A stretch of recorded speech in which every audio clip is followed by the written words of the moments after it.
Serenity test.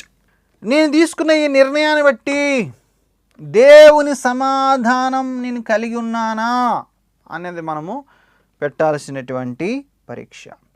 నేను ఈ విషయం కోసం ప్రార్థన చేశాను, ప్రభు ఇది నేను చేద్దాం అనుకుంటున్నాను, ఈ డెసిషన్ నేను తీసుకుందాం అనుకుంటున్నాను, నీ చిత్తం ఏంటని దేవుడి సన్నిధిలో ప్రార్థించిన తర్వాత నీకు ఆ విషయమై దేవుడి దగ్గర నుంచి సమాధానం ఉన్నదా, నెమ్మది ఉన్నదా, ప్రశాంతత ఉన్నదా అన్నదాన్ని కూడా నువ్వు ఆలోచన చేయాలి.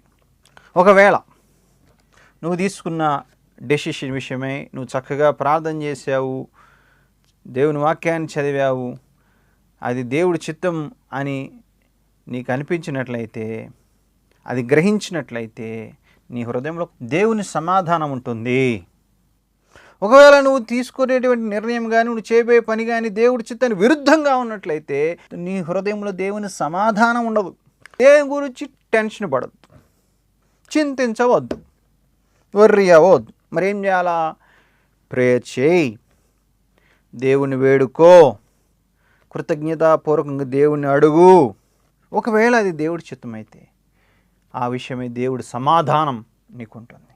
పరిస్థితి ఎంత భయంకరంగా ఉండని దేవుని సమాధానాన్ని హృదయంలో ఏలుతూ ఉంటుంది. అప్పుడు అది దేవుని చిత్తానుసారమైన నిర్ణయం అని ధైర్యంగా చెప్పగలవు.